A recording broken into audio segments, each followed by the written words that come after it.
मासां मासूत्मे आसिने मासे कृष्णे पाक्षे सप्तम्याम् उपरांत अश्विवाहन पूजन जिमुतवाहन पूजन व्रत निवर्तक सूर्याज पंचदेवता विष्णु कलश बने शालिवाहन पूजन होम कर्म तद कथा सर्वने संकल्प अहम करिष्ये रखा। कैसा तो में हाथ लगावा रसे विश्वस्य भुवनस्य धरित्रये पृथ्वे वंशे धनमसे धनो हे प्रणत्वा दायित्वा दीर्घायो शतमिता हवामहे। कलसा छुआ अधिग्रहं कलशंमाज्वात्वा पुनः बृहस्पतिर्मन्तुश्चाहंसा अम्बे अम्बिके अम्बालिके नवामि या फला अफला अपुष्पा पुष्पाणि बृहस्पतिर्मन्तुश्चाहंसा। छोड़ा हाँ वो का सिक्का। ओम हिरण्यगर्भाय हिमबीजा विभाजो अनंता पुण्य फलदायक शांति प्रत्यक्ष ओम वसो पवित्रमसि सहस्रधारम ओम वसो पवित्रमसि सहस्रधारम इदं रक्तवस्त्रं समर्पयामि भगवाधीशाय नमः।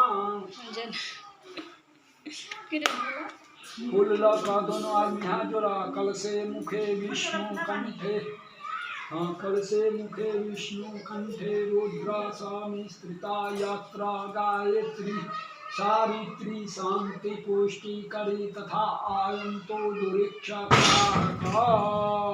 ओम मनोजुक्ता जूता रोले चंदन लगावा इदं रोले चंदनम भूषणम दिव्य मनोहरम लेपनम समर्पयामि भग्नाधीष्ट शांति पूर्ण कलश गणेशाय नमः। इदं रोली चंदनम भूषणम दिव्य मनोहरम लेपनम सुविलेपनम समर्पयामि भग्नाधीष्ट शांति पूर्ण कलश गणेशाय नमः। कलश गणेशाय नमः। एकदम पूर्ण कलश गणेशाय नमः। जल मूल यथा भाग में विद्यान वर्णाधीष्ट शांति पूर्ण कलश गणेशाय नमः। इदं बेलपत्रं समर्पयामि श्री वर्णाधीष्ट शांति पूर्ण कलश गणेशाय नमः। ऊपर ओम गणेशाय नमः। इदं पुष्पं समर्पयामि वर्णाधीष्ट शांति पूर्ण कलश गणेशाय नमः। जल एतान गंगाजलं गंधपुष्प फूल का दोनों आदमी हाथ जोड़ा रक्षा रक्षा गणाधक्षो भालचंद्रो गजानन द्वादशतानि नामानि या पठेत् शृणुयादपि विद्यारम्भे विवाहे च प्रवेशे निर्गमे तथा संग्राम संकटे चैव विघ्नहस्ते न जायतां शुक्लांबरं धरं देवं शशिवर्णं चतुर्भुजं प्रसन्नवदनं ध्यायते सर्वविघ्नोपशान्तये अभीतसीता सिद्धार्था पूजितो यस्सुरासुरैः सर्वविघ्नहस्तस्मै गणाधिपतये नमः। बौआ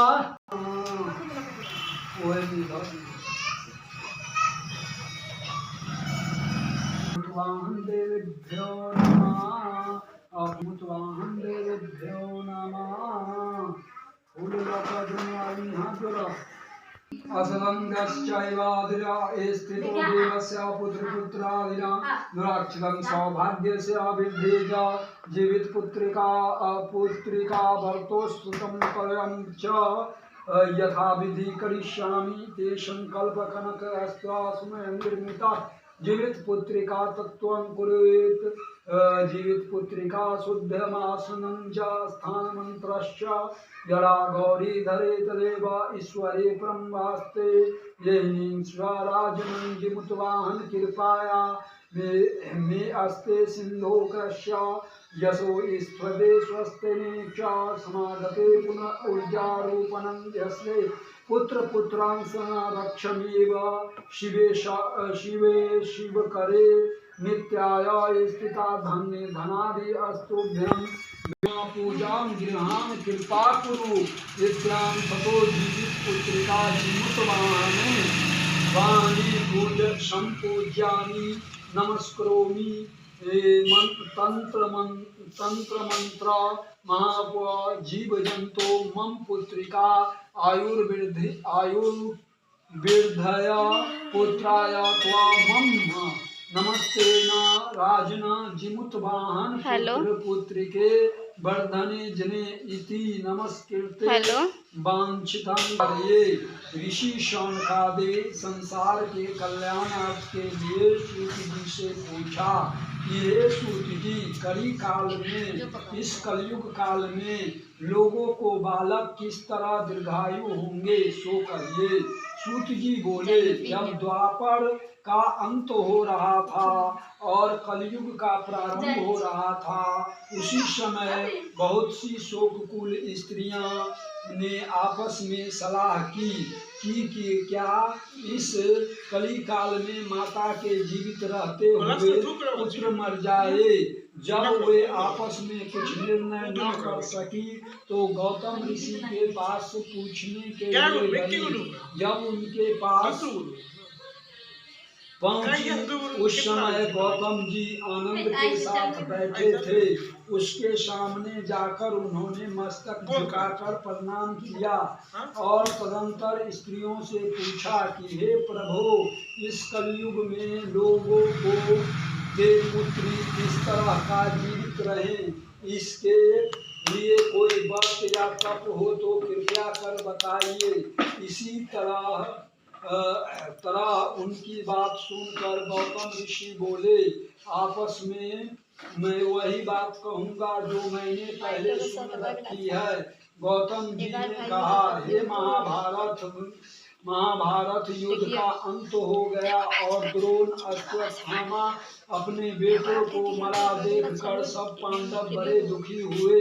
तो पुत्र के शोक से व्याकुल होकर द्रौपदी अपनी सखियों के साथ ब्राह्मण श्रेष्ठ धौम के पास गई और धौम ने कहा कि हे विप्रेंद्र, कौन सा उपाय करने से जिमुतवाहन नाम का राजा था, वह एक बार अपनी स्त्री के साथ ससुराल गया और वही रहने लगा। एक दिन आधी रात के समय पुत्र के शोक से व्याकुल कोई स्त्री रोने लगी, क्योंकि वह अपने बेटे के दर्शन से निराश हो चुकी थी। उसका पुत्र मर चुका था। वह रोती हुई कहती थी कि हाय, मुझे बूढ़ी माता के सामने मेरा बेटा मरा जा रहा है। उसका रुदन सुनकर राजा जिमुतवाहन का तो मानो हृदय विपन्न हो गया और वह तत्काल उस स्त्री के पास गया और उस स्त्री से पूछा, तुम्हारा बेटा कैसे मरा? बूढ़ी ने कहा कि गरुड़ प्रतिदिन आकर गांव के लड़के को खा जाया करते हैं। इस पर दयालु राजा ने कहा कि हे माता, अब तुम रो मत, आनंद से बैठो। मैं तुम्हारे बच्चे का बचाने का यत्न करता हूँ। ऐसा कहकर उस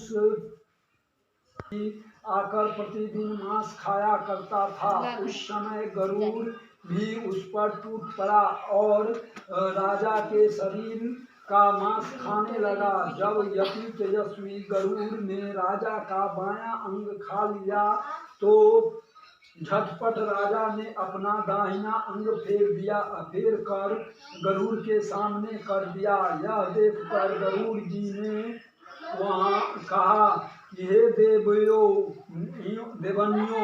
तुम कौन हो और तुम मनुष्य तो नहीं जाना पड़ते। अच्छा, अपना जन्म और कुल बताओ। पीड़ा से व्याकुल मन वाले राजा ने कहा, हे पक्षीराज, इस तरह का प्रश्न करना व्यर्थ है और तुम अपनी इच्छा भर मांस खाओ। यह सुनकर गरुड़ रुक गया और बड़े आदर से राजा के जन्म और कुल की बात पूछने लगे। तब राजा ने कहा, हे माता, कहा कि मेरी माता का नाम सव्या है और मेरे पिता का नाम शालिवाहन है। सूर्य वंश मेरा जन्म हुआ है और जिमुतवाहन मेरा नाम है। राजा का दयालुता देखकर गरुड़ ने कहा कि हे महाभागे, मन में जो अभिलाषा है वर मांगो। राजा ने कहा, हे पक्षीराज, यदि आप मुझ पर वर दे रहे हैं तो दीजिए कि अब तक जिन प्राणियों को खाया है वह सब जीवित हो जाए और स्वामी, हे स्वामी, अब आप यहाँ बालकों को न खाएं। ऐसा उपाय करें जहाँ जो उत्पन्न हो वह लोग बहुत दिनों तक जीवित रहे। पक्षीराज गरुड़ राजा को वरदान देकर स्वयं अमृत लाने नागलोक चले गए। वहां से अमृत लाकर उन्होंने उन मरे हुए मनुष्य के हड्डी पर बरसाया। ऐसे करने से सुस्त हो गए। पहले जो गरुड़ खाया था, राजा का त्याग और